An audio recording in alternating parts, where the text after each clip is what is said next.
But yeah, What's the topic, Jared? What uh, is the topic? first I think we need to chat about Kazakhstan.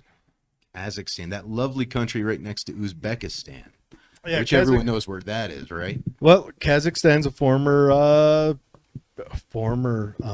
state in the USSR. Kazakhstan, so it's in the Stan region. So what that means is um, Southwest Asia, Yes. Middle Eastern, North Middle East, maybe not Southwest South, Midwest, West South, kind of, yeah. The people are like a mix of Russians and Asians. It's in this. It's a really unique look. It's from the steppe. Mhm. Historically speaking, I know I've brought this up before, but the steppe is where the horse archer was born. It's where the Turks and the Huns and the Mongols all come from. So, and that's where it's at. And they're a tough people. They've had a hard history, and they're about to have some more hard times. So yeah. So, well, from what we know, I'm just gonna free ball it. I know you had it up earlier, but it sounds like they've had some. They've had a virtual dictatorship for the last, if I remember, 12 years, 13 years, and they had a gas price and overall price hike. When your gas prices go up, for those of you who argue about gas prices going up isn't a bad thing, everything is brought to you by gas. Everything. I don't care what it is. It's made by gas. It's delivered by gas, and you go buy it with gas. So, And from what I heard, their gas prices went up to about equivalent what we're paying now. But they have a salary of somewhere yeah, between 200 and 300 a month on average. there's that. Their gas prices went up to where it was occupying like 30%. Well, they had a more than doubling of gas over the last couple months. So they started rioting. Well, they started protesting. Then the police got turned on them. Then they started rioting. Then the police joined them. So then the government brings in anti-riot military. Now, I think they do have kind of a national police, but some of the police in some of the cities joined them. Russia has landed in Kazakhstan. They landed there 2 days ago. You read off was 3,000 troops. 3,000 paratroopers. So that'd be a brigade level force. So that's not a small force. I mean, a brigade in the matter of war is nothing to shake a stick at. I mean, imagine like 3,000 Chinese people landing here in Tooele. Or imagine something, 3,000 U.S. soldiers dropping in from from Fort Bragg and paratroopers. So it'd be the Rangers. Question is, like, what kind of gun laws do the regular citizens have to live with? So would they even be armed to protect themselves? I don't know. That's a big question. Well, the president put out today, shoot to kill.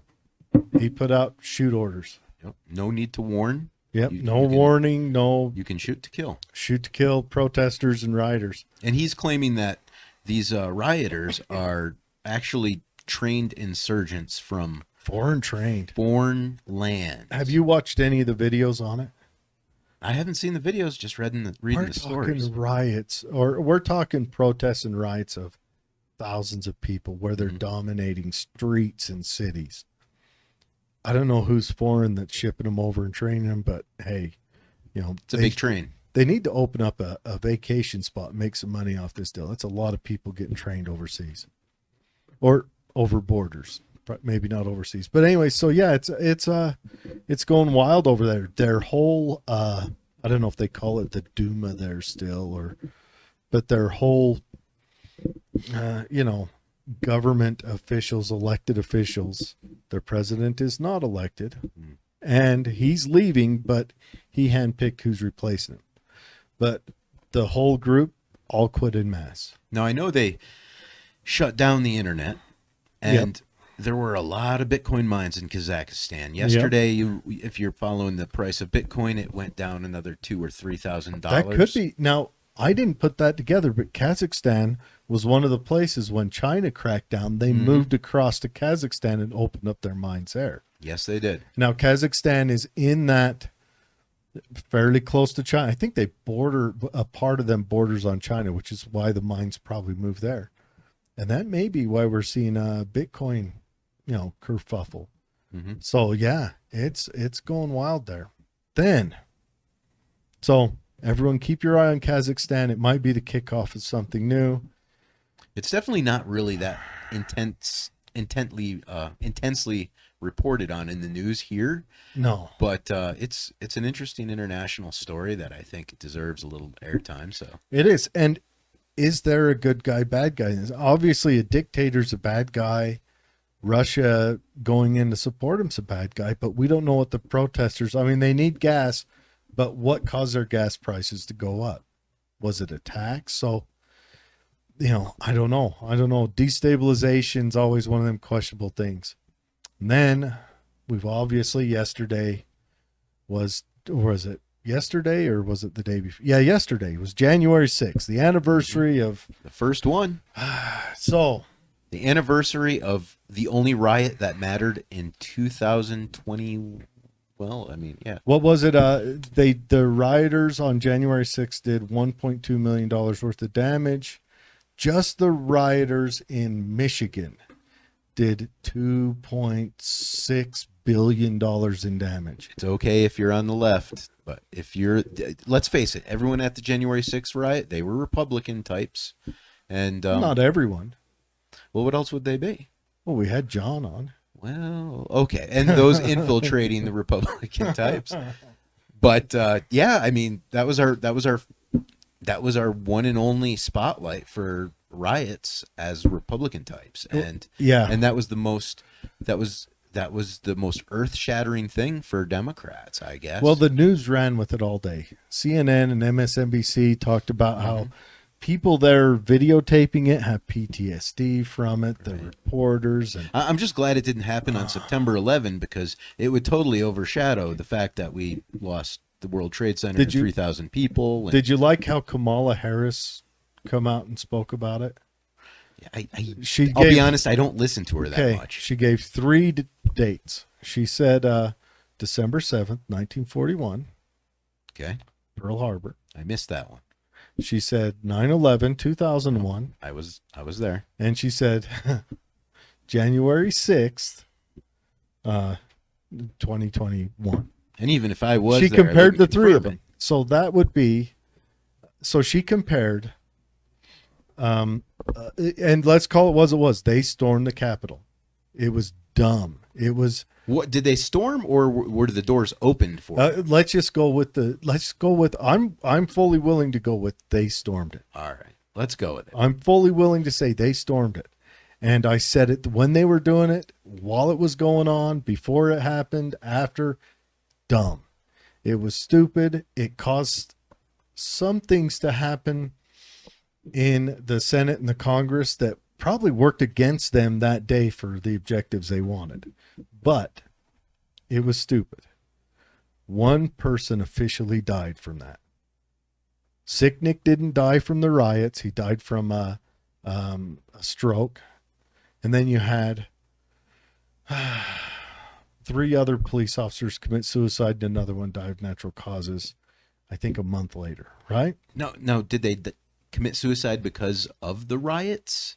I don't know. I mean, like, the suicides happened over the next month. We don't know.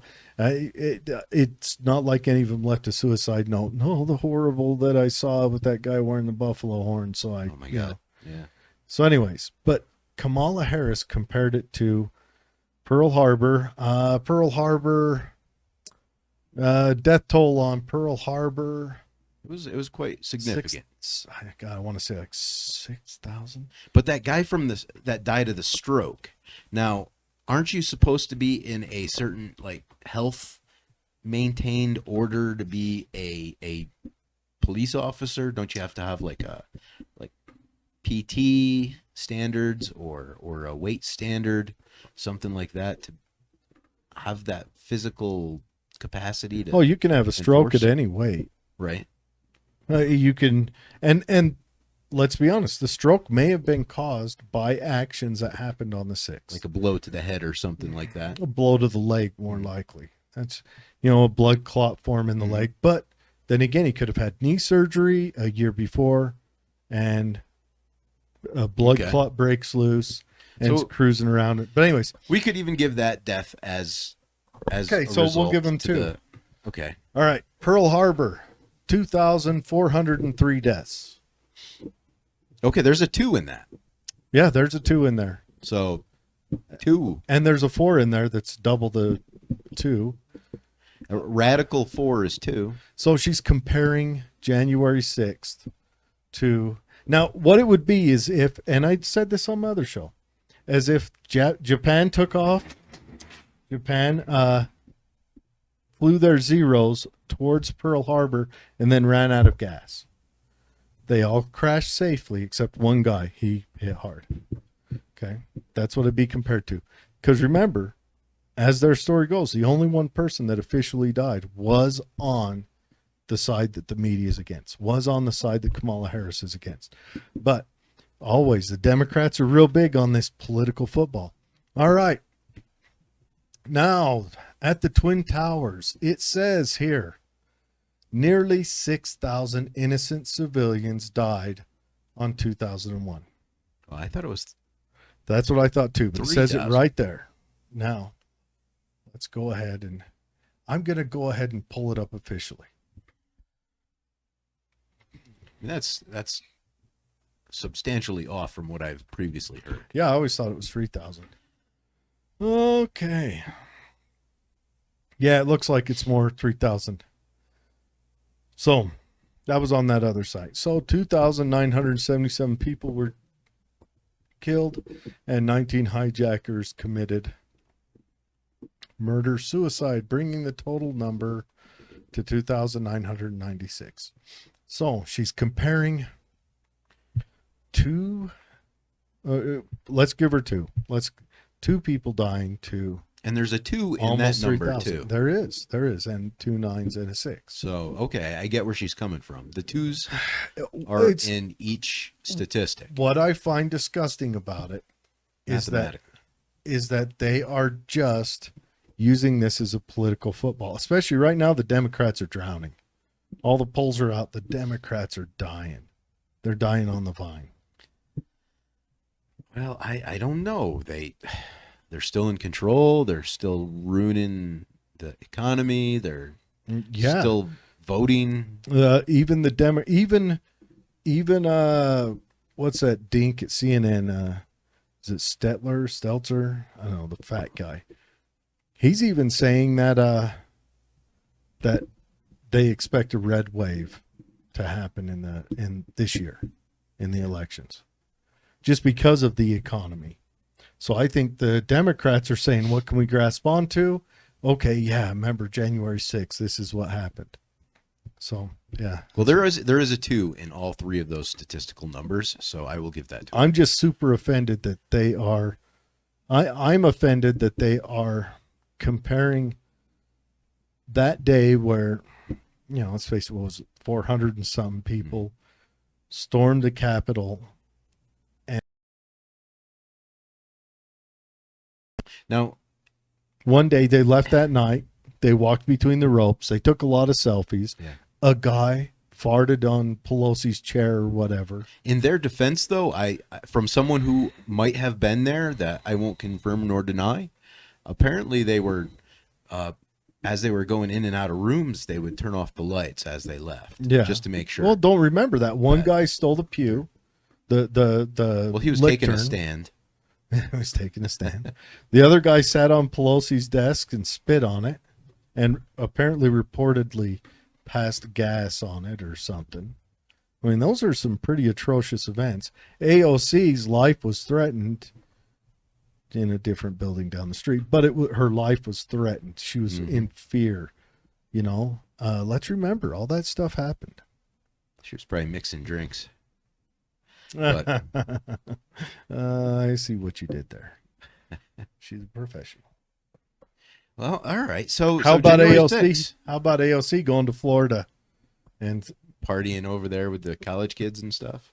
Yeah. So she says DeSantis should take notes from that new dictator in New York on how to run a state. And then she escapes that new dictator to go down to Florida so she can live under freedom for a minute. Now, I also heard a rumor Nancy Pelosi might be retiring to Florida. Yeah, Nancy Pelosi is retiring to Florida. She bought an $82 million, you know, modest for a servant of the people house down there.